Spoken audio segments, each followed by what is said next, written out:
Tuning in for some movie reviews. Film flickers and movie reviews. Let's hear those movie reviews. Film flickers and movie reviews. And action. Hello Flickers and welcome. Today we are reviewing the first season of Unbreakable Kimmy Schmidt, starring Ellie Kemper, Jane Krakowski, Titus Burgess and Carol Kane. Oh, yeah, she's my favourite. She's awesome. It's a story about 4 women who were put into an underground bunker because of this pastor who has devised this cult saying that there is an apocalypse coming. The series is created by Robert Carlock and Tina Fey. Both are writers on there as well, and you can really tell that from the amazing comedy that's throughout. We do follow Kimmy, who is the one that's probably the most adjusted, I probably would have said. And just for the very first episode you do get to see just the innocence of her and how she sort of interacts with this modern world. Yeah, she got into the bunker first of all when she was 15, so a teenager. So a lot of the world has passed her by. She is completely bemuddled by things like smartphones, and she's trying to learn her way in the world. She's never had a relationship with a man. She's never even had her first kiss. So they're all it's all a bit of a struggle where she's trying to fit into this world without them really finding out that she was buried underground, because she doesn't want to be seen as being some kind of freak. So it's an interesting, her words. Yeah. So it's interesting seeing her try to get through all these things and try to learn her way around the world without telling anyone, or as few people as possible, what experience she's had. But she would fit in quite well in New York. That's just true. In New York, yeah, in New York she probably would get away with it. Yeah. It is based there, and you do see her when they've been released from there, they go onto TV and they try to sort of get to terms with what they've missed out, really. And it's 15 years that they've been down in the bunker. So now they've been released and she's trying to find a way in the world. She's stayed in New York. She's not gone back home to Diana. She finds a couple of ads where she wants somewhere to live. She goes and tries that, and also goes and tries to find herself a job. So Kimmy's first real introduction to this new world is when she tries to get a flat. And she meets up with the landlady, who's played by the amazing Carol Kane. We've talked about her before because she was in a previous review we did, which we'll probably link to at the end of this film, where she was in Scrooged, and she was astounding in there as well. And she is utterly brilliant. The woman has great comic timing. But she also meets up with Titus, who is played by Titus Burgess. Titus Burgess. It's Titus. So... But he's also fantastic. He was also in 30 Rock, which is another Tina Fey written piece, and he was brilliant in that as well. So I'm a huge fan of Tina Fey and her writing. I know you're not as much of a fan as me. Yeah, I mean, I've not. I don't not like her, but I find her humour. I think because I've watched 30 Rock, I found that a little bit. The first series was really hard to get into. And just a couple of the humours and stuff that she comes into through her films, and I've kind of dismissed anything that does have Tina Fey to it. But luckily, John was on hand to kind of go, do you know what? You should watch this because you'll really enjoy it. And I absolutely loved it. It is so funny, literally from beginning to end.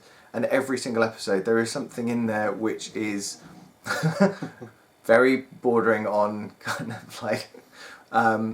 kind of the ways that because we know how to sort of socialise and how we should work in society and stuff, those jokes come across really well because she's an innocent, but because she says certain things and everything, you do kind of like, she's so close to the line of being either racist or just kind of not understanding the kind of sexual content that she's bringing across.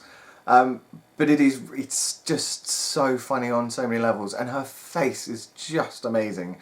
All of these different expressions that she keeps on coming across with, and it is just brilliant. Just the scrunchy up little nose and stuff like that. It's very cute. Very, very cute. Ellie Kemper she plays Kimmy Schmidt, and she is absolutely astounding in this. Like you say, she brings a real expression to every line that she speaks. So when she is said something, or something said to her and she doesn't understand it, it really comes across that she's trying to pretend she understands it but doesn't quite.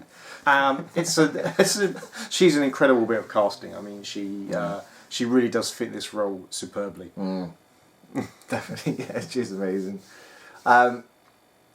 With Carol Kane in there as well, of course, like I absolutely love her. She also does appear in Gotham as well, which is another series that's available on Netflix. Again, she's just an amazing actress, and it's great to see her in another really good comedy role. And Titus Burgess is just, it was quite profound, just how easy he is to watch and really get into. A lot of the way that these character traits are is you would see it as overacting, but not badly overacted, as in when you see someone who's really trying to act and it's failing miserably. These are overacting, as in they're more of over-expressions, so you get more of a real sort of feel to it as well. It's just so funny, just how they do come across with these lines is just amazing, and the timing as well. The editing of some of these lines is so on point. It is just brilliant. It's I mean, the show it's full of callbacks to the 80s, to the 90s, to memes of now, and it all merges seamlessly. It's I mean, some brilliant work as Kimmy learns about new things and just says these so anachronistic terms, and everyone's kind of, what? Because these are things that have gone out of fashion. But I mean, as a callback to what you said earlier, it toes so many lines, and it's very fine lines that it crosses, but they all work, and they don't come across ever as being insulting. They always just come across as being cheeky, which is perfect. That is the perfect way of doing these things, and it's a genius bit of comedy, and yet the timing is perfect, and it's just a lovely comedy. It really is. It's from the very first episode. I mean, Netflix, because of the way Netflix does its business, it doesn't really do a pilot and then episodes, because they all come out as one bundle. So you consider that series 1, episode 1 really is the pilot. From the get-go, it was funny. And that starts with the theme. The theme tune, I love the theme tune. That was an amazing it's so clever. Yeah, it's going back to the whole meme idea, where you've got a black guy who's being interviewed right at the beginning of the show, where he lives nearby where the bunker was found, and he's telling a story, and suddenly they start cutting it up and putting a beat behind it, and it becomes like a rethemed and remixed speech, which is made into a tune, and that follows on. Every episode from then on has that as its theme tune. It's brilliant. It follows very closely to the internet memes that you have seen, which are things like "Ain't Nobody Got Time for That," which was turned into that with the auto tune on, and it is just, it's so clever how it does tie into those kind of things and keep it modern, yet really hark back to kind of like definitely some themes that we got. Yeah. Because it was just like, of course, if we were living in a bunker for that long, I think we'd still be saying quite a few of those phrases. Actually, I pretty much say most of those phrases anyway, so I don't know why. Like, awesome. I love saying awesome. Dude. Love dude. Thank you, Bill and Ted. What an excellent adventure. And back on the theme of callbacks, this is another thing that this programme does really well. They've got just things that are just said out of hand or done out of hand in an episode will then be re-referenced again later on, or sometimes in another episode, and it's just perfectly done. Again, with the guy whose speech is remixed, the interview is remixed to make the theme tune, he is also referenced later on again in the show, and it just fits so well, and you go, oh, him, that's what, and it's perfect. It's just brilliant, and it really makes you feel how connected the whole series is. I mean, I'm hoping they can keep this up in the second series.